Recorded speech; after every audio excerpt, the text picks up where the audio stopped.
Ahora, ¿qué se necesita para tener un enemigo? A veces un Buena amigo. pregunta. ¿No? Buena pregunta. ¿Qué se necesita? Un amigo falso que se vuelve enemigo. Un amigo falso que se vuelve enemigo. A veces uno se compra enemistades y uno no sabe cómo, ¿no? No sabe por qué, ¿verdad? ¿No? O sea, caracteres. Le caigo mal a esta persona.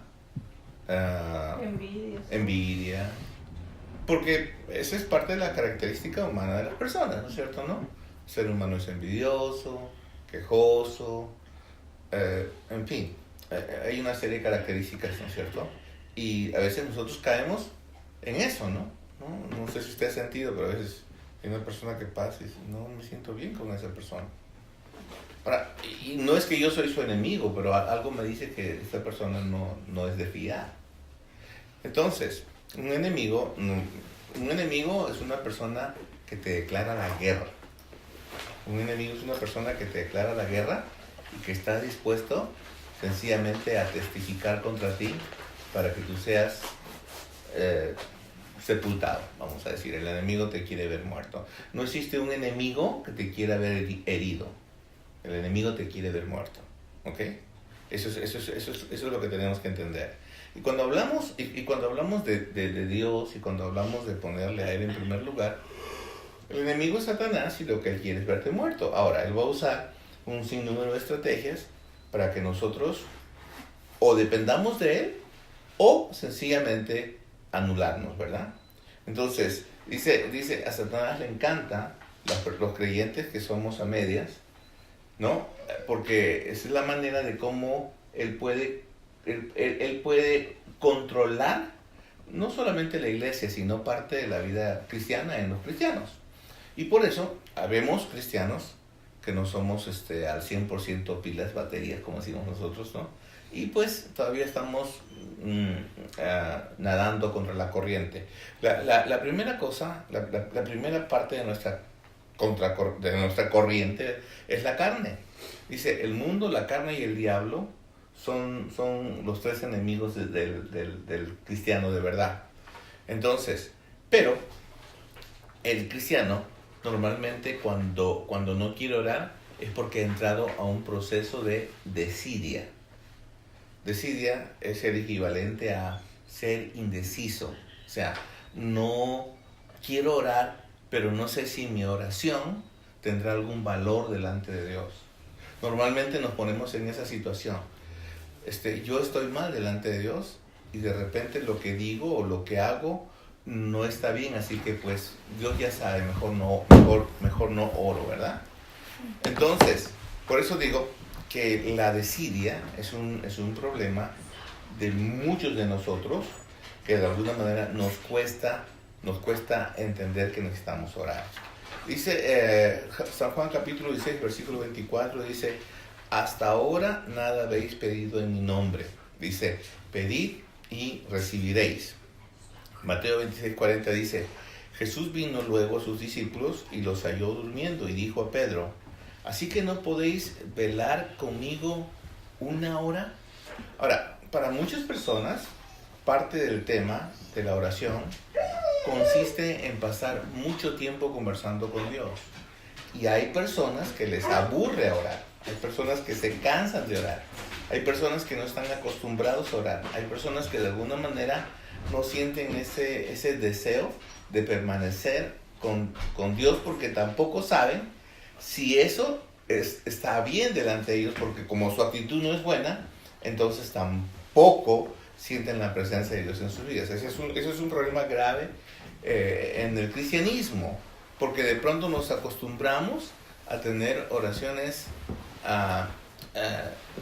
superfluas, dicen, ¿no? Sí, o sea, así como que, pues, ya pues, tengo que orar porque tengo que orar, pero no tengo un propósito para orar. Si no tengo un propósito para orar, entonces, ¿para qué oro? Entonces, allí es cuando viene la desidia. Allí es cuando viene la desidia. Ahora, alguien una vez me preguntó, ¿qué puedo hacer para orar? Ahora, el orar para mí, o sea, para mí entender, no sé cómo será para ustedes, pero para mí entender, el orar es como una disciplina. O sea, es como una disciplina militar. Si yo me levanto a las 5 de la mañana por una semana, vamos a decir así, una semana y media, normalmente voy a hacer eso un hábito y me voy a levantar temprano toda la vida, ¿verdad? Aunque tenga ganas de seguir echado en la cama. No sé si les ha pasado. Tengo ganas de seguir echado en la cama, pero a las 5 ya estoy despierto y no me queda otra más que levantarme porque se hizo un hábito, ¿no es cierto? ¿No? O sea, el orar viene a ser parte de una disciplina. Entonces, cuando hay una persona que no tiene el hábito de orar, se le hace difícil orar, pues. Se le hace difícil porque pues no está disciplinado en eso, ¿no es cierto? Y encima le acompaña la desidia. Entonces, hay que trabajar en este hábito, ¿no? Cuando uno orar también tiene que ver con la obediencia. O sea, yo oro porque soy obediente. Ahora, el problema en mi mente, Satanás trabaja de esta manera, tratando de decirme, ¿para qué vas a orar si lo que oras no tiene sentido? ¿Para qué vas a orar si Dios conoce tu condición y ya no necesitas decirle, estás mal con Dios? Entonces uno dice, ok, ya no oro. Ahora, ese es parte del problema de la desobediencia. La Biblia dice, debo de orar porque orar es obedecer a Dios. Entonces, alguien me dijo, entonces, ¿qué vas a orar si tú estás en una condición mala con Dios? Ok, voy a decirle que estoy en una condición mala con Dios. Voy a hablar con Dios y aunque no crea que le hay, porque es parte de un problema también de la desidia, ¿no? Entonces es decirle, Señor, yo sé que estás en algún lado, ¿me escuchas? Y yo me siento mal contigo. Yo prefiero, eso se llama confesar a Dios lo que uno siente erróneamente. Entonces la desidia, tiene que, prima hermana de la duda, prima hermana de todo aquello que te hace, no te hace estar seguro en Dios. Ese es el primer enemigo. Si tienes desidia, tienes que desecharla. El segundo punto es el orgullo. ¿Cómo podemos definir el orgullo? Tengo curiosidad por saber. ¿Cómo definimos el orgullo? ¿Qué es el orgullo? Cuando la gente se siente superior a otro. Cuando tiene idea de superioridad frente a otros, ¿no? O sea, dependiendo, pero frente a otros. Se sobrevalora. Sí, también. Se sobrevalora a sí mismo. No está mal no valorarse, pero sobrevalorarse. O presumir de que pues ya lo sabemos todo, esto, lo otro. Ya no necesito más, o sea, lo que sé es suficiente y ya. Sí. ¿No es cierto, no? Ahora, el orgullo es una de las características de Satanás. ¿Qué cosa dice Satanás? Dice, yo seré más alto que tú, subiré más arriba que tú, ¿no? Entonces Satanás, cuando es Lucifer, antes de que, en el proceso de la caída que él tuvo, como decían ustedes, se sobrevaloró, porque él aduce de que es superior a todo, ¿no es cierto? Y aún se pone en alto superior a Dios. Entonces, y el orgullo, en un sentido, es un opuesto a la humildad. Entonces tendríamos que resumir qué es humildad. Si el orgullo es sobrevalorarse, ¿qué es humildad? Estimar a los demás como superiores a sí mismos. Ya, respuesta bíblica. ¿Qué más? ¿Qué dijiste? Lo contrario pues de ser orgulloso, ser Pero mira, humilde de corazón. sobrevalorarte es orgulloso. ¿Y qué es humildad? Si me dices lo contrario es... Sobrebajarte. Sobreestimarte. No. Menos estimarte. No, hay una palabra para eso.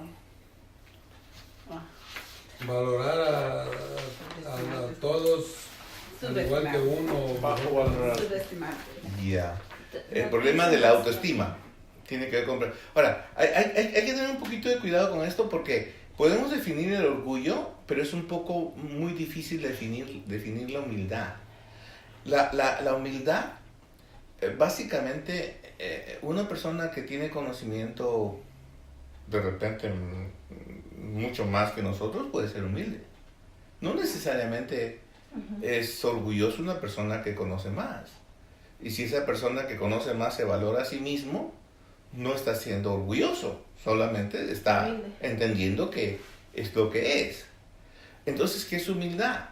Ahora, Angélica dijo, es mirar a los otros como superiores. Eso es el término, ¿no? Mirar a los otros como superiores a uno mismo.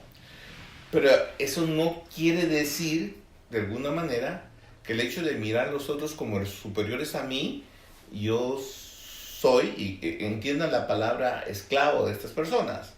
Porque hay una esclavitud que me lleva a libertad. O sea, el hecho de amar, honrar, servir a mi prójimo me da libertad, porque eso es lo que Dios quiere que haga. Pero el hecho de que mi prójimo trate de usarme, ¿o no? O trate de humillarme y yo dejarlo, eso no es humildad, eso es pecado. Eso es pecado, ¿no es cierto, no? ¿Y por qué? Porque Dios dice que dice, no puedes amar a tu prójimo si no te amas primero a ti, ¿no? Entonces el orgullo, ¿no? Va a trabajar mucho en nuestra vida, porque nosotros a veces somos orgullosos y no sabemos en qué momento se nos chispoteó, como decía un escritor, ¿no es cierto, no? Somos orgullosos, ¿verdad? Entonces, y el orgullo normalmente va a derribar nuestro intelecto. El orgullo nos pone ciegos. El orgullo nos ataca de tal manera que nosotros hablamos y creemos y pensamos que no somos orgullosos. Y cuando nosotros pensamos que no somos orgullosos, es cuando ya hemos caído en esa área del orgullo. ¿No es cierto, no? O sea, como dice, hay gente que ataca, tú eres orgulloso, pero ya caíste en el punto. Entonces, ¿qué cosa tenemos que ver? ¿No? El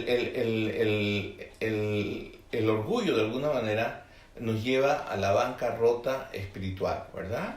Entonces, el orgullo no reconoce el estado de dependencia de Dios. Y esta es otra dificultad.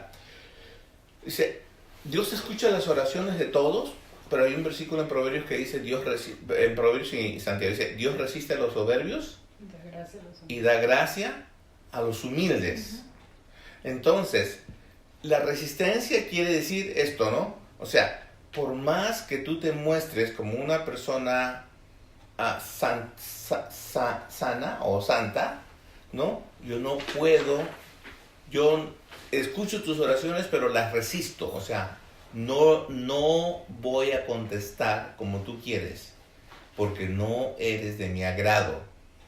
Y eso a veces es un motivo por el cual nuestras oraciones no son contestadas como nosotros hubiéramos querido, porque todavía no entendemos que mi problema más grave se llama orgullo.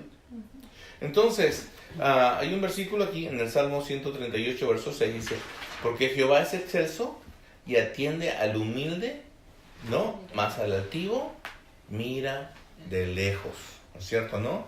Mas al altivo lo mira de lejos.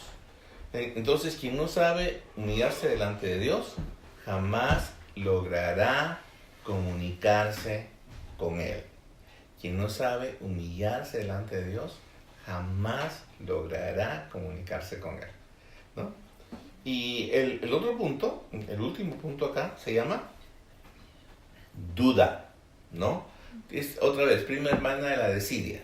Pero eso es un poquito más. Dice, para orar a Dios es necesario antes que se crea que Dios es real y existe y que puede escucharnos y contestar nuestras peticiones. O sea, yo le llamo esto certidumbre de saber que Dios está al frente mío y que su sola presencia hace que mi mente, mi corazón y todo mi ser se doble delante de Él, ¿no es cierto? Entonces, cuando eso sucede, yo tengo, esto se llama certidumbre, o sea, tengo la certidumbre que Él está morando ahí. Pero cuando no tengo esa certidumbre, es porque realmente no sé dónde estoy. O sea, sé que soy creyente, sé que Dios me rescató, pero realmente me siento como un pato fuera del agua. no me siento cómodo, algo está sucediendo, ¿verdad? Entonces, y esto tiene que ver con fe, ¿no? Ahora, ¿cómo hacemos crecer la fe? Una pregunta más al aire. ¿Cómo usted haría crecer su fe? Confiando más en Dios. Ya, pero dame una. Ya, pero ya está bien, pero dame una estrategia. Crea una estrategia. ¿Cómo en oración, pero para qué? Confiando, pero ¿cómo?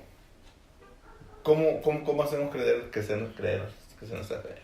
Obedeciendo, simplemente obedeciendo, porque si es que obedeces vas a diezmar, si es que obedeces vas a orar, vas a tomar tu tiempo, si es que obedeces vas a hacer lo que debemos hacer, que nos quita tiempo de otras cosas de la vida normal, y eso es lo que te va a dar paciencia, o sea, pues todas las virtudes que necesitamos, en serio. ¿Y es difícil obedecer? Sí, es lo más difícil. Lo más difícil es obedecer. Lo más difícil es obedecer. Entonces,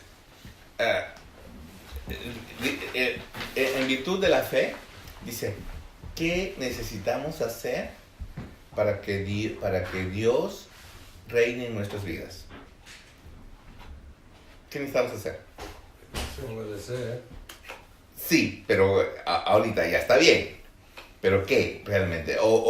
¿Qué voy a obedecer en ese sentido? O sea, ¿a quién voy a poner primero? A Dios. ¿En qué áreas de tu vida lo vas a poner primero? Gracias, dijiste exactamente lo que debe ser, ¿no es cierto? ¿No? En todas. Ahora, el otro día puse un post, que una ranita, no sé si la vieron, ¿no? Que dice, Oh, sí. cuando tengo frío, ¿no? No quiero ir a la iglesia, porque pues, ¿no? Pero me acuerdo que aún con frío me voy al trabajo, ¿no? Entonces se me pasó el frío y ahora me voy a la iglesia. Es una idea bien jocosa de poder entender la fe en muchas personas. O sea, tenemos fe que necesitamos ir al trabajo porque vamos a recibir el dinero, ¿no? Pero no tenemos fe de ir a la iglesia porque, total, Dios ya nos dio el trabajo. Ahora, vuelta, cuando no tenemos el trabajo, entonces vamos a ir a la iglesia, tal vez. A pedir trabajo. A pedir trabajo. Y este es parte del problema del hombre. Por eso dice duda. Porque yo soy una persona de fe, pero realmente mis actos demuestran que dudo, ¿no?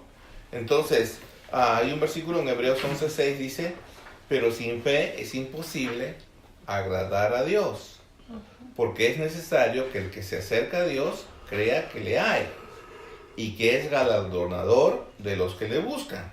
Ahora, una tendencia que no es orgullosa, y quiero que me entiendan por favor en este sentido, no es nada orgullosa saber que mi fe va a recibir una recompensa. Para muchos de nosotros que consideramos la humildad como el hecho de que yo quiero ser humilde, entonces le voy a decir, Dios, sabes que yo soy, no me des nada, Señor, yo lo hago de corazón, no espero nada a cambio, porque es parte de un sentir, ¿no?, de humildad. Sin embargo, eso no es correcto. Y no es correcto, ¿por qué? Ahora, porque lo que yo hago para Dios va a recibir una recompensa. Y lo va a recibir de diferentes maneras. Dios te va a recompensar por tu fe. Porque aquí dice, pero sin fe, Hebreos 11:6, es imposible agradar a Dios, porque es necesario que el que se acerca a Dios crea que le hay y que es galardonador de los que le buscan. O sea, Dios te pone un premio, te pone un galardón por tener una fe. Y la fe quiere decir, estoy seguro, tengo la certidumbre que tú estás allí en medio de mi oración. ¿Entiendes? Ahora, entonces Santiago 1, 6 y 7 dice, pero pida con fe, no dudando nada, porque el que duda es semejante a la onda del mar, que es arrastrada por el viento y echada de una parte a otra. No piense pues quien tal haga que recibirá cosa alguna del Señor. Aquí está la contraparte, ¿no es cierto? ¿No? Si vas a pedir, o sea, pide con fe. Ahora, yo tengo un problema, es un problema personal, ¿no? Y les digo, les comparto esto porque tal vez ustedes conocen o han hecho esto, o de alguna manera, uno puede relacionarse con personas, hermanos de otras iglesias que a veces dicen esto, ¿no? Señor, yo declaro en esta noche que tu palabra es bendita. Yo no tengo que declarar eso, sus palabras benditas sin que yo lo declare. Honestamente, ¿ok? Ok, para mí esa es una actitud, esa es una oración de memoria. O sea, yo lo escuché a otra persona y yo me apropio de eso, pero no sabe que lo que dijo el otro está mal. ¿Por qué? Ahora, otra vez, hay predicadores, hay personas en televisión que declaro, Señor, que tu poder va a bajar en este momento. Yo tengo cuidado con eso, porque tal vez mi fe no es tanta, ¿no? Quiero ponerme en el lado de que, no digo que tal vez esté equivocado, yo sé que está equivocado, según mis convicciones personales. Ahora, no me voy a levantar y decirle estás equivocado. Mi problema es la actitud. O sea, yo declaro, o sea, lo doy como un hecho. Ok, la fe es dar como un hecho cosas que verdaderamente uno espera que sucedan. O sea, hay una persona que está muriendo y sabemos que está desahuciado y ¿cuál es nuestra manera de orar? Señor, te pido que le salves. No, Señor, te pido que hagas tu voluntad. Porque sabemos que en determinado momento todos nos vamos a ir. Pero si es su voluntad, el Señor, esta persona se va a sanar y honramos a Dios. Pero yo declaro, Señor, que en tu sangre esta persona es sana. ¿Y si se muere? ¿Qué pasó con la declaración de Dios? Ahora, y esto pasa, ¿no? Entonces, hay cosas que me hacen dudar y hay cosas que no me hacen dudar. La certeza mía en la oración no está en lo que yo digo. La certeza mía está en lo que Dios dice en su palabra. Y por eso es importante conocer su palabra cuando oramos. Los peores errores extrabíblicos. Y déjenme darles dos alcances bíblicos aquí. Hay referencias intrabíblicas, intro quiere decir internas, de la palabra de Dios, que nos llevan a tener convicciones personales. O sea, ok. Pero muchas de esas referencias intrabíblicas que me llevan a creer y a tener convicciones personales no son usadas por el ser humano porque no son aplicables. Por ejemplo, hay un versículo que dice, ¿recuerdan ustedes la ley de Talión? ¿Saben cuál es la ley de Talión? Ojo por ojo, diente por diente, ¿verdad? Ok, entonces imagínense que alguien le roba su casa y usted tiene la oportunidad de ver al ladrón en 2 días cruzando la pista, está en su carro. ¿Qué hace? Porque ojo por ojo, diente por diente, soy bien bíblico, ¿verdad? Ok, la Biblia no dice eso, porque eso es venganza, ¿o no? Sí. Sería venganza. Entonces, en la Biblia no hay lugar a venganza. ¿Me comprende usted? En la Biblia hay lugar a reclamo, que es diferente, pero no hay lugar a venganza. Los hijos de Dios no tenemos venganza. Sin embargo, hay ciertas afirmaciones intrabíblicas que no son aplicables para nosotros, por lo menos en nuestro tiempo de oración, y también que no se aplican a la vida. Una cosa, voy a hablar bien del señor Trump, por algo que él ha hecho, pero es algo que marca el reloj de la existencia de la humanidad en estos días. Él acaba de declarar y acaba de aseverar y se ha enfrentado a varios países para declarar que Jerusalén es la capital de Israel. Bíblicamente, proféticamente, esto es algo fuertísimo. ¿Por qué? Porque pues Palestina, ellos ostentan el hecho de que no es así, que eso es Palestina. Ahora, ¿qué sucede? El señor Trump vuelve a poner a Israel en el centro de la crisis mundial o en el centro del mundo. Y está bien, porque pues proféticamente eso es lo que es Israel para el mundo. Ahora, entonces, la Biblia dice que una persona, una nación, un pueblo, que bendiga a los judíos, será una nación, una persona que será bendecida. Hay un versículo, no recuerdo acá. Y todo aquel que tuviera un judío bendiciera por Israel, será bendito. Por eso es interesante, ¿no?, el asunto con los judíos. Bueno, Estados Unidos, por medio del señor Trump, acaba de hacer esa concesión otra vez, porque ellos habían perdido por mucho tiempo esto, ¿no? Por mucho tiempo lo habían dejado. Aunque respetaban a Israel, obviamente también estaban a la ambigua. O sea, ¿okay? Cuando hace Trump esto, lo que Trump está haciendo, está desconociendo el pacto palestino, o sea, a los palestinos. Ahora, esto es un asunto político y es un asunto que trae guerra, después de haber hablado ayer en contra de Corea, ¿no?, como ustedes escucharon. Entonces, ¿qué sucede?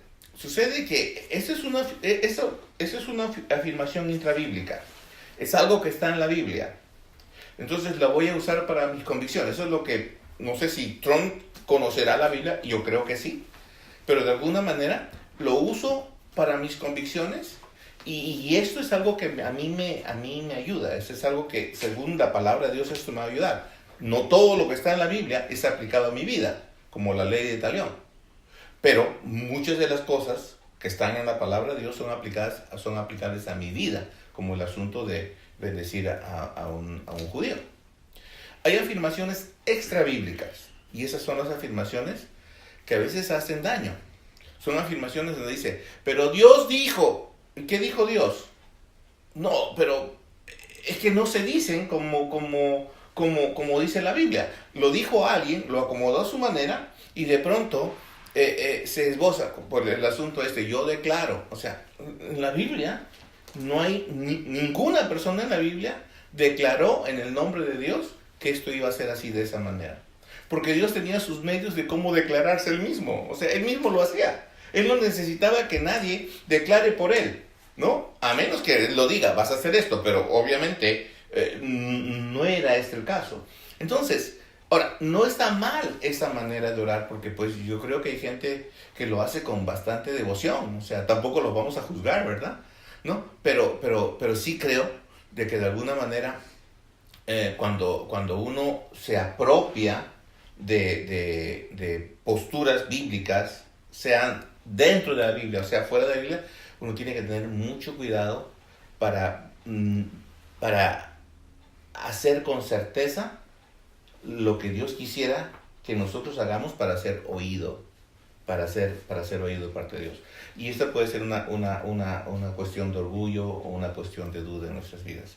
Entonces, yo tengo otro papel aquí para que podamos leer un poquito antes de...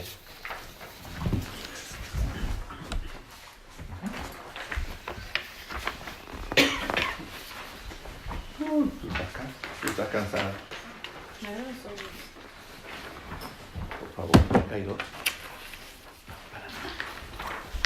Ok, antes de orar, dicen los versículos acá, ¿por qué? ¿Por qué orar? Vamos a leer estos versículos y vamos a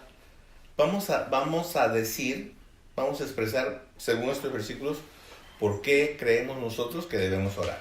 ¿Ok? Vamos a dar expresiones sencillas. Yo voy a empezar, por ejemplo, ¿por qué orar? Dice, estén siempre alegres, oren sin cesar, den gracias a Dios en toda situación, porque esta es la voluntad de Dios para ustedes en Cristo Jesús. 1 Tesalonicenses 5, 16, 18. Ahora, lo que yo entiendo de este versículo es lo siguiente. Cuando dice, esta es la voluntad de Dios, o sea, yo entiendo que Dios quiere que yo ore en toda situación, en todo momento. Dice, estén siempre alegres, oren sin cesar, den gracias a Dios en toda situación. Señor, ¿cómo voy a estar alegre en un momento de pérdida? ¿Cómo voy a estar alegre en un momento difícil, en un momento de catástrofe? Pero dice, esta es la voluntad de Dios, de Cristo para ustedes, ¿no? Esta es la voluntad.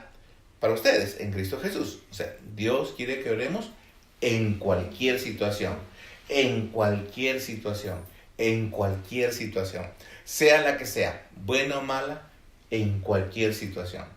Eso es lo que creo que se necesita. Cristian, Filipenses 4, 6, 7. No se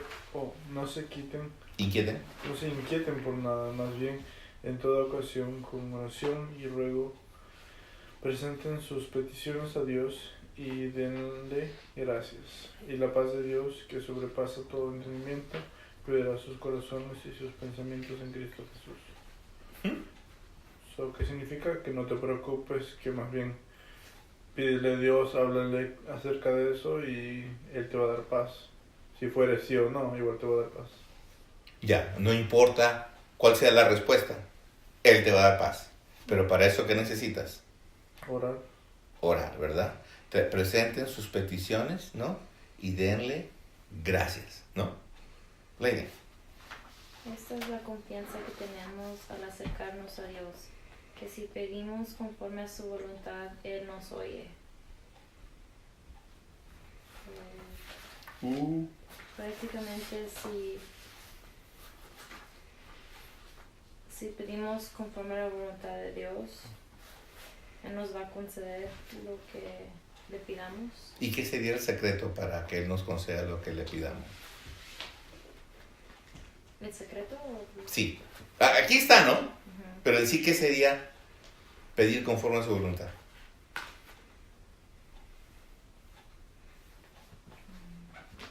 Saber que es su voluntad. Saber que es su voluntad. Ahora, pregunta, ¿cómo sé que es su voluntad? ¿Cómo sé? Leyendo su palabra. Ajá. Ok, entonces, una persona que no lee la palabra, ¿puede conocer la voluntad de Dios? No.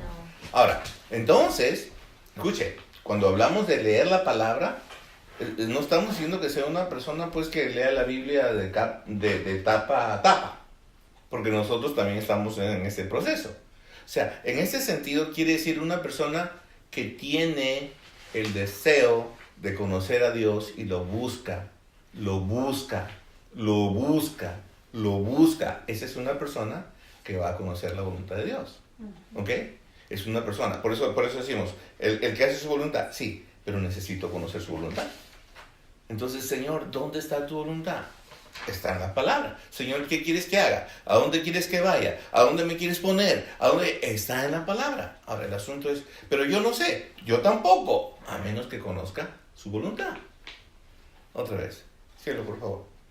Colosenses 4:2 dice, dedíquense a la oración, perseveren en ella con agradecimiento.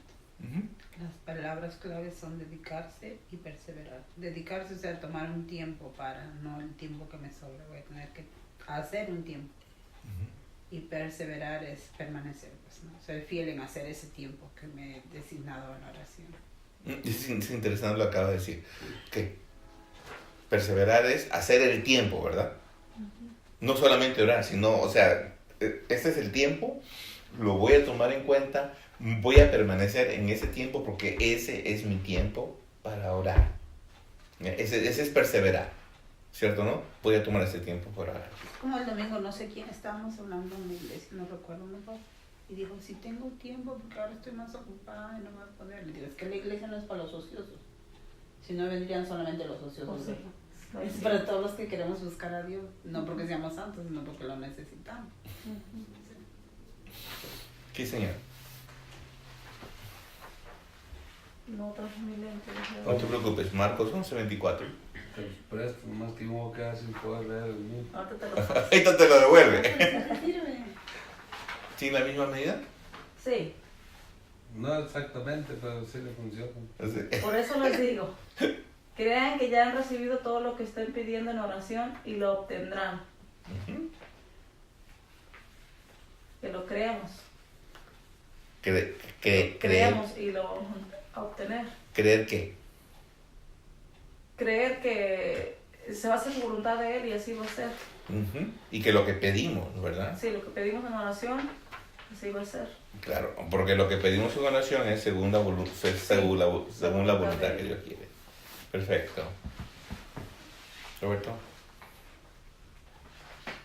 Entonces ustedes me invocarán y vendrán a suplicarme y yo les escucharé. Ujú. Acá se añade algo más, ¿no? A la oración. ¿Cuál es? ¿Qué es? No es todo, ¿no? No, dice que se añade algo. Acá hay algo más. Dice, entonces ustedes ¿qué? Sí, Me invocarán. dice que entonces lo invocaremos con oración Ujú. y que Volvemos a suplicar. le suplicaremos también Ajá. Ahora, por eso te y decía, nos escuchará. y nos escuchará. Entonces acá aparece un tipo de oración. Porque recuerda, miren, lo que hemos visto arriba era ora con alegría, ora en cualquier situación, da gracias, toma un tiempo, sé perseverante. Pero acá dice suplica. Suplica. Y acá cambia un poquito el tema, ¿no? ¿No?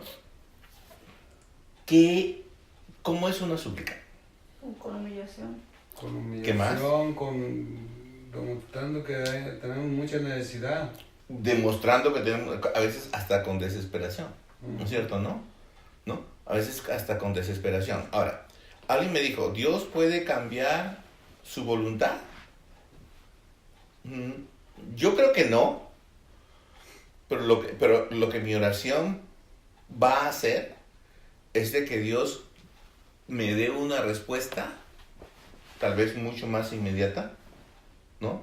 De lo que podría suceder si yo no oro. O sea, en dos palabras, Dios me está diciendo, invócame, es decir, tenme presente, pero suplícame. Y como decías, eso nos invita a humillarnos, ¿verdad? O sea, suplícame, o sea, humíllate, suplícame. Yo lo voy a hacer, pero suplícame. ¿Ok? Ok, voy por el otro. Romanos 12:12 dice, alégrense en la esperanza, muestren paciencia en el sufrimiento y perseveren en la oración. Otro punto muy importante, perseverar en la oración. Ok, Cristian. Y al orar, no hablen solo por hablar, como hacen los gentiles, porque ellos se imaginan que serán escuchados por sus muchas palabras. Mateo 6:7, ¿no? Eso significa que di lo que tienes que decir, no hables por hablar, ¿no? Pues o sea... Eso como, le voy a interrumpir, como los católicos que rezan las mismas siempre oraciones, las mismas siempre repeticiones hacen y piensan que porque hacen el rosario completo una y otra vez.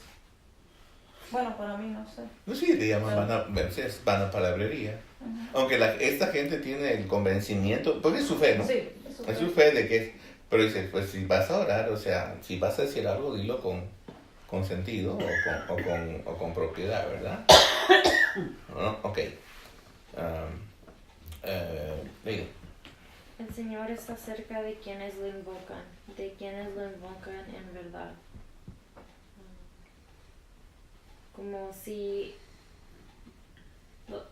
pienso que quiere decir como que los que le buscan de todo corazón.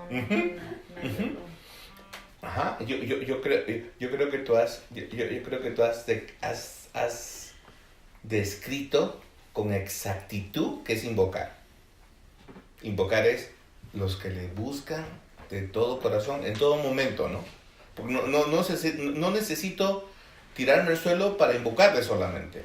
En todo momento sé que Dios está allí, sé que Dios me va a proteger, sé que Dios me mira, sé que Dios me cuida, entonces voy a invocarle con mis pensamientos y mucho más con mis oraciones, ¿no es cierto, no? Angélica. Jeremías 33:3 dice, clama a mí y yo te responderé y te daré a conocer cosas grandes y ocultas que tú no conoces o no sabes. Tú no sabes. Pues es lo que ya se habló antes, ¿no? Clamar a Dios. Si clamamos a Él, Él nos... ¿Hay una diferencia entre súplica y clamar? Pienso que es casi lo mismo, ¿no? ¿Sí? O cuando suplicas es como que estás Pido. preguntando, pero cuando clamas no necesariamente estás pidiendo algo.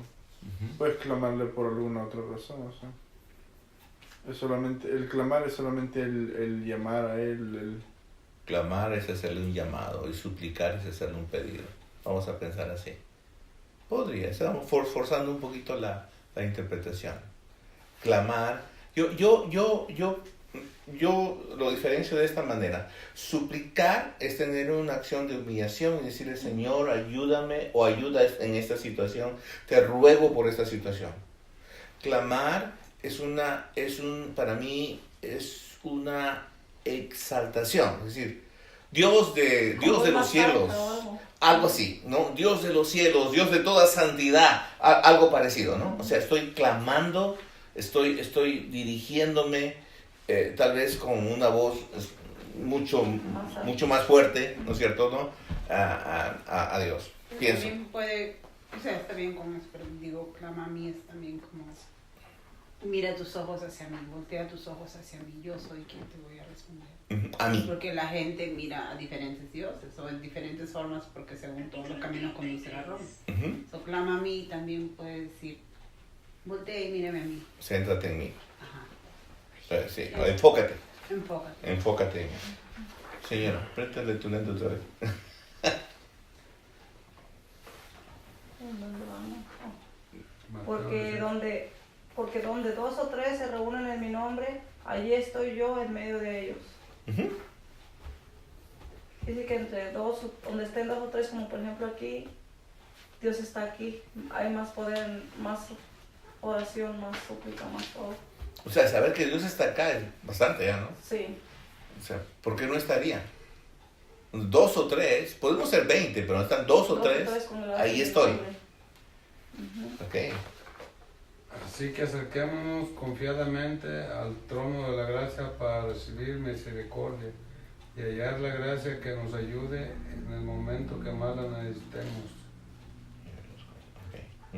Pues dice que nos acerquemos confiadamente al trono de la gracia, a su voluntad de Él, y hallar la gracia que nos ayuda. Y recibiremos misericordia. misericordia. Ahora, muchos de nosotros no entendemos esto y nos juzgamos, ¿verdad? ¿Por qué vas a recibir misericordia si lo que debes recibir es castigo? Pero aquí está la respuesta, dice, acércate confiadamente al trono de la gracia, porque vas a recibir misericordia. Misericordia es esto. Misericordia es el levantamiento del castigo merecido. Eso es misericordia. ¿Okay? No, pero todo tiene un castigo. Sí, pero acá dice que el que se acerca confiadamente quiere decir, como decía el versículo, ¿no? Crea que le hay, ¿no? O sea, si yo voy a orar con esa confianza de saber que Dios está allí, voy a recibir misericordia. Ahora, la misericordia no es humana. Nosotros podemos tener un acto de misericordia con N personas, pero esta misericordia es un acto de Dios, porque dice, depende de qué, de su gracia. Y la gracia de Dios es un regalo. Entonces Dios, en su gracia, te concede el regalo de no castigarte como mereces, porque te da misericordia. Ahora, la misericordia no es para el perdón de pecados, no para necesariamente quitarte las consecuencias del pecado. Acá dice. No, nadie tendría consecuencias de sus pecados. No, porque acá dice, así que acerquémonos confiadamente. En nadie no. Yo pienso que muchos vamos a tener consecuencias de nuestros pecados. El asunto es acá, dice, acerquémonos confiadamente. ¿Quiénes tienen esta gracia? Los que se acercan confiadamente al trono de la gracia para recibir misericordia y hallar la gracia que nos ayude en el momento que más lo necesitemos. Está hablando de la gente, pues estamos hablando de tipos de oración. Entonces, la gente que se acerca con esa búsqueda de la misericordia, halla la gracia. Eso es lo que dice este versículo. Ok. Voy por el 1. Por cuanto, pero tú, cuando te pongas a orar, entra en tu cuarto, cierra la puerta y ora a tu Padre que está en lo secreto. Así tu Padre que ve lo que se hace en secreto, te recompensará, falta la palabra, en público. ¿Ok? Eso es Mateo 6:6. Ahora, esto que no sea, no lo digo porque es una medida, ¿ok? O sea, no, a veces los pastores sufrimos de esto. Juzgamos, o sea, bien rápido, ¿no? ¿Por qué? Porque decimos, ok, esta persona está así, ok, no está orando, esta no está así, no está orando. Esto, por favor, esto es ¿cómo se llama? Esto es algo que no está bien. Pero este versículo dice, de una manera bien sencilla, dice, ora en lo secreto, entra a tu cuarto y tu oración se va a reflejar en lo público. ¿Qué cosa quiere decir? Dios te va a exponer en lo público por cuanto tú eres del agrado de Dios. Ahora, ¿cómo sería que me exponga en lo público? Primero, me protege. Segundo, me cuida. Tercero, no deja que me hagan daño. Entonces, cuando una persona pasa un tiempo con Dios en secreto, según lo que dice, te va a recompensar en lo público. O sea, te va a bendecir y todo el mundo va a mirar que tienes una bendición de Dios. Eso es pasar tiempo con Dios en oración. ¿Chris? ¿Dónde estamos? En angustia. En mi angustia. Salmos 18:6. En mi angustia invoqué al Señor, clamé a mi Dios, y Él me escuchó desde su templo. Mi clamor llegó a sus oídos. ¿Cuántas cosas aparecen ahí de la oración, no? Muchas. ¿Qué digo? ¿Qué significa? Sí. Que cuando estés en tiempos malos tienes que invocar a Dios, clamar a Dios, y Él te va a escuchar. Tienes que orar, o sea. Hasta que tu clamor llegue a sus oídos. O sea, no quiere decir que yo vengo esta noche, estoy en tiempos malos, vengo un momento y oro y ya me escuchó. Parece que es una constante, en todo el momento. Voy a mantenerme en esa actitud de clamar, hasta que pase el momento. No hay mal que dure 100 años, ni cuerpo que lo resista. Así que las pruebas tienen un tiempo. Todo tiene un tiempo. ¿Ok? Cuando Satanás estaba en la tierra tentando a Jesús, le dijo, te voy a llevar al pináculo del templo por un tiempo. ¿Quieres comer? Di que estas piedras se conviertan en pan. Todo fue un tiempo. Nada dura para siempre. Todo tiene un tiempo. Las pruebas tienen un tiempo. Así que el asunto del creyente es que no terminamos una cuando empezamos otra, ¿no? Pero para eso estamos hechos, por eso somos creyentes, ¿verdad? Pero no existe una tentación o un mal que te va a agarrar todo el tiempo. Tiene que pasar.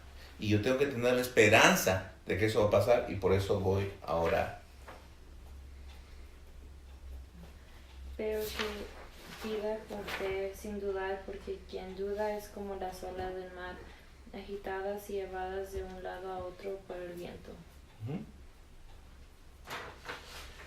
Prácticamente tenemos que orar con fe y no dudar.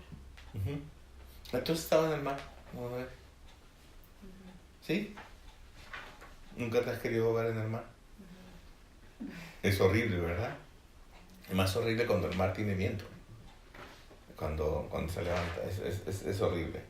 Ok, pida sin dudar. Angélica, por favor. Santiago 5:16. Por eso confiésense unos a otros sus pecados y oren unos por otros, para que sean sanados. La oración del justo es poderosa y eficaz. Acá encontramos otro propósito de la oración. ¿Para qué es la oración según este versículo? Orar unos por otros, interceder unos por otros. Sí, pero mira, sí está bien, perfecto, pero mira, ¿para que sean qué? Sanados. Sanados. O sea, tú dijiste claramente, ¿no? Intercesión. intercesión. No es que mi oración es más poderosa que otra, no, pero necesitamos interceder los unos por los otros. Interceder. También la oración del justo es poderosa y eficaz. Como un cristiano en la iglesia, si hay que confesar los pecados unos a otros, ¿cómo puedes discernir quién es justo? Porque el justo no es por ser perfecto, el justo es porque es justificado.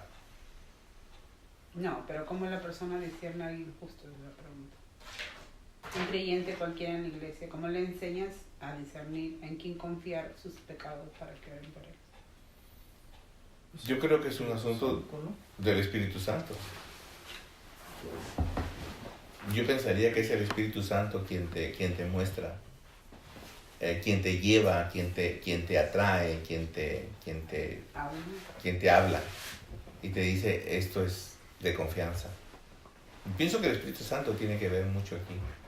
¿Qué pasa también que a veces los incrédulos te dicen, es orar por mí porque tú estás más cerca a Dios que yo? Uh-huh.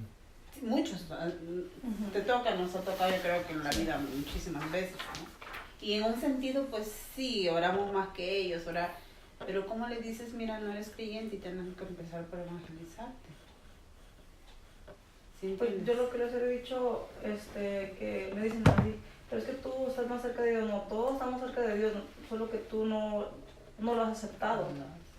Pues si les has hablado de Dios, te han hablado y tú no quieres aceptar, tú también estás cerca, lo único que tú no has hecho caso, no le has abierto su corazón. A veces esa persona está más cerca que nosotros, porque Sí, Dios le está buscando. Yo tengo a mi amiga y falleció, mi amiga en Perú. Con tristeza, ¿no? ¿Cómo va? Su amiga de Perú era profesora como Angélica, y ya cuando eran amigas de antes, ya cuando nos venimos, mantuvieron la amistad, mantuvieron la relación, y mi hija cuando se casó aquí, después fuimos a Perú, y por los familiares que tenemos, todos ellos hicieron otra vez la boda allá, y su amiga fue, y ya de ser una profesora, ella era una directora, y bien bonito, siempre se comunicaba con Angélica, y siempre te decía, no, ora por mí, no, pide por mí, y nosotros la vimos cuando, fue en julio que la vimos, y falleció ¿cuándo? En septiembre, ese mismo año. Y pena, ¿no? Tristeza, porque yo conversé con ella un momentito y sentí en mi corazón que yo tenía que hablarle. Yo siempre siento que tengo que hablarle a una persona que no conoce a Cristo, pero a veces el hecho es, pues, no puedes tampoco abarcar todo, ¿no es cierto? ¿No? Y ¿quién tiene la vida comprada? Hoy estás hablando con una persona y mañana se fue, ¿no? Entonces, tenemos que aprender a orar por la gente que necesitamos. Y has dicho una verdad. La gente que viene a nosotros, como en el caso de tu amiga Berta, otra persona que se acercan, ora por mí. Es decir, ¿por qué tenemos que orar por ellos? Por su salvación. La parte bien drástica es esta: Señor, enséñales que necesitan reconocerte.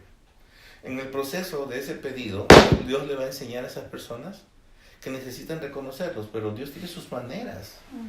Y cuando Dios tiene sus maneras, es porque esas personas van a regresar a ti y te van a decir, ya no puedo más. O sea, Señor, ayúdame. Entonces es importante. Ok, te toca. Ya estamos terminando. Y si sabemos que Dios oye todas nuestras oraciones, podemos estar seguros de que ya tenemos lo que le hemos pedido. A ver, ¿qué piensas? Y sí, sabemos que Dios nos oye. Y sí, y si sabemos. Como condition. Y si sabemos que Dios oye nuestras oraciones, o sea, ¿sabes eso? Sí. Ok, entonces podemos estar seguros de que ya tenemos todo lo que le hemos pedido. Pues sí sabemos de que escucha nuestra oración, porque hemos pasado por muchas cosas y le hemos clamado y Él nos ha respondido. Yo digo en mi caso, y yo pienso que en todos los otros. En mi caso, yo estoy orando cada mes, me propuesto orar, porque yo quiero ir para Perú en diciembre. Me preocupa la iglesia, pero yo creo que como hijo necesito estar con mi mamá en diciembre, porque está viejita, pues. Voy a ir en junio, pero mi motivo va a ser otro. Voy por voy a arreglar mis dientes y voy a visitar a mi cuñada se va a casar. En cambio, en diciembre quiero estar ahí para su año nuevo y para su... No, Angélica, año nuevo y Navidad. Que creemos que están viejitos, pero me pongo a pensar ellos todos, me pongo a pensar en mis hijos.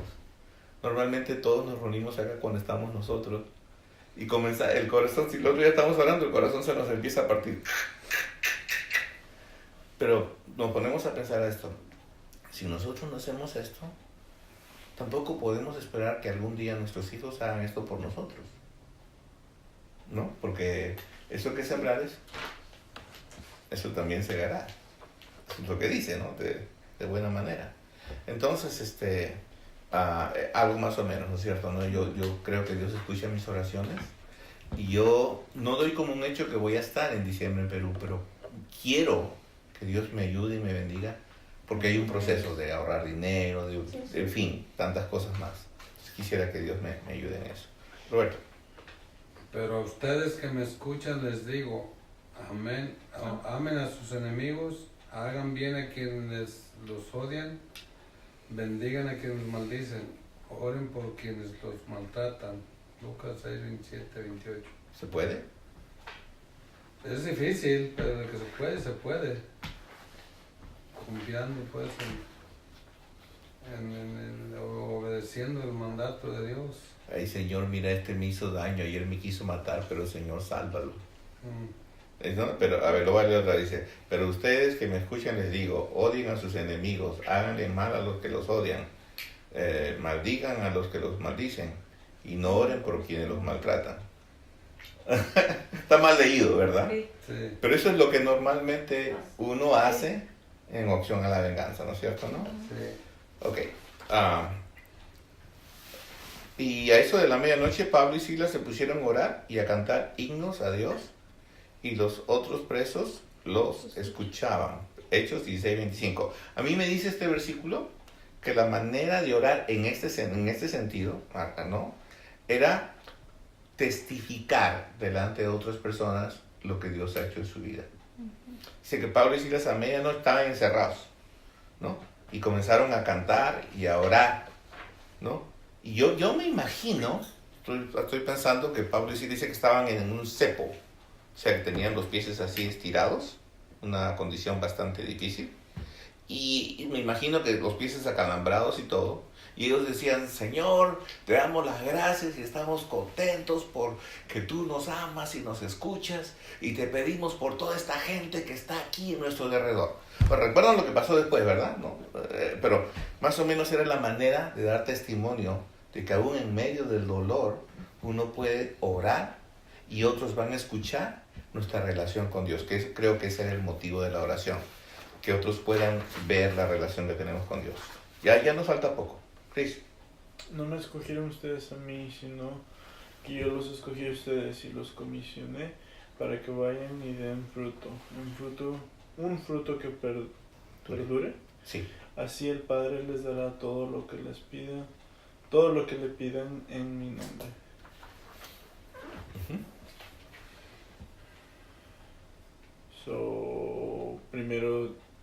Primero no es como que nosotros escogimos a Dios, Él nos escogió a nosotros. Es la primera ventaja. Y luego, pero no solamente para, ya nos escogió y punto, pero para hacer frutos. Una misión. Ajá. Tenemos un trabajo que hacer, ¿no? Ajá. Y luego el resto es lo mismo que siempre, y Él nos dará cuando pedimos al nombre de Jesús. O sea, Dios me escogió. Tengo una misión, pero ahora necesito equiparme para esa misión. Necesito estar equipado para esa misión. Señor, necesito tiempo, necesito dinero, necesito estrategia, necesito valor, necesito. ¿Y qué dice? Pidan lo que necesiten en mi nombre. Yo te lo voy a dar. Eso es lo que dice, ¿verdad? Es una manera de orar en confianza, sabiendo, tú me has escogido, ahora sopórtame, susténtame. ¿Veis? Todos en el mismo espíritu se dedicaban a la oración, junto con las mujeres y con los hermanos de Jesús y su madre María. Uh-huh. Creo que cuando todos están en el mismo sentir, pues es mejor. Porque todos aquí estaban alabando juntos. Tenían un mismo sentir, ¿no? Estaban creciendo juntos porque tenían el mismo sentir, querían lo mismo los unos para con los otros. Sí, está bien. Creo que en un sentido está hablando también como una referencia a la familia en Cristo, ¿no? De que no solamente el pastor o no solamente los que están ahí líderes deben orar, pero todos. Todos. Enseñar. Mañana voy a poner una lección sobre la oración, una lección así graficada para todos. Gracias, hijo. ¿Cielo? Santiago 4:2. Desean algo y no lo consiguen. Matan y sienten envidia. Y no pueden obtener lo que quieren. Riñen y se hacen la guerra. No tienen porque no piden. Estaba hablando en el versículo anterior de dónde vienen las concupiscencias y las guerras y los pleitos. Vienen de ahí, de que no tenemos mismo, no sabemos pedir, no sabemos orar. O la gente no sabe en general. O sea, hace como lo opuesto a lo que debería ser, ¿no? Ya, hace lo opuesto a lo que es exacto. Ok, gracias. Señora. Ya se acerca el fin de todas las cosas, así que... ¿Dónde voy? Así que para orar bien, manténganse sobrios y con la mente despejada. Dice que hay que mantenernos firmes en las cosas de Dios y con la mente despejada y mantenernos en oración porque se acerca el fin de muchas cosas. Como la luna, ¿no? Como la luna. Como la luna. ¿Vieron la luna? No, Dice que ya pasó. No, En la madrugada. pasa cada rato. No, pero esta luna es especial. Dice que velar y orar. O una profecía. Ya, vamos a ver. Es la cuarta luna roja y las primeras 3 veces también fueron profecías. Así, todo es una secuencia. Una secuencia 4 o 6. No me entendiste. Ok, el asunto es este, ¿no? Manténgase sobrios y con la mente despejada. O sea, un requisito para orar es ser sobrio, No confiarse, pues, ¿no? no confiarse en uno. Ser atentos y velando, dice otro versículo. Porque el diablo anda como regalo.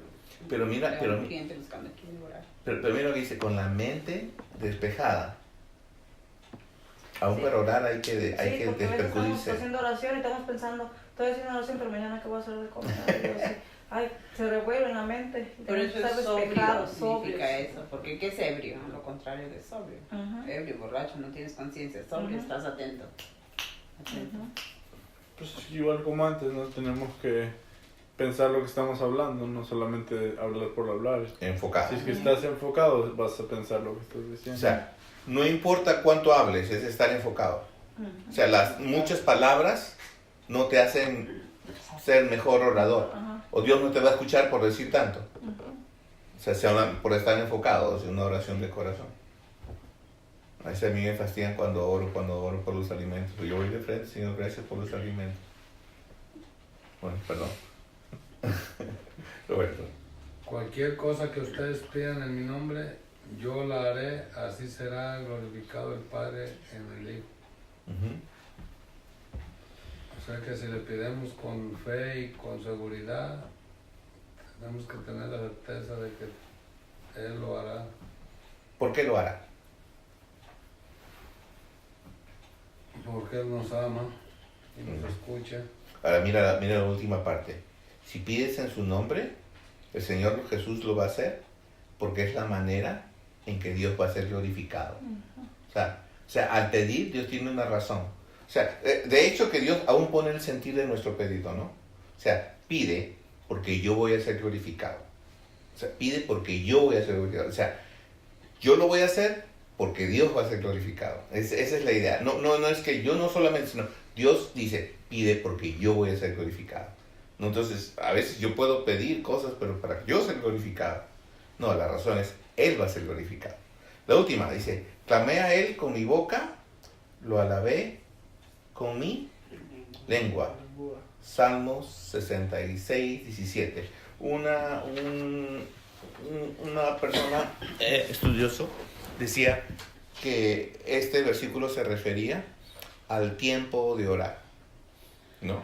Decía que se refería al tiempo de orar. O sea, había pasado tanto tiempo que su lengua se secaba y seguía comunicándose con Dios. Es una idea que se tiene en el Salmo, que la gente pasa mucho tiempo en oración. Ahora, otra vez, no es cuántas palabras digo, sino es que mi corazón está conectado con Dios. Uno tiene muchas cosas que decir con un corazón conectado y tiene pocas cosas que decir con un corazón conectado también. O sea, no sé, o viceversa, pero Dios siempre va a escuchar.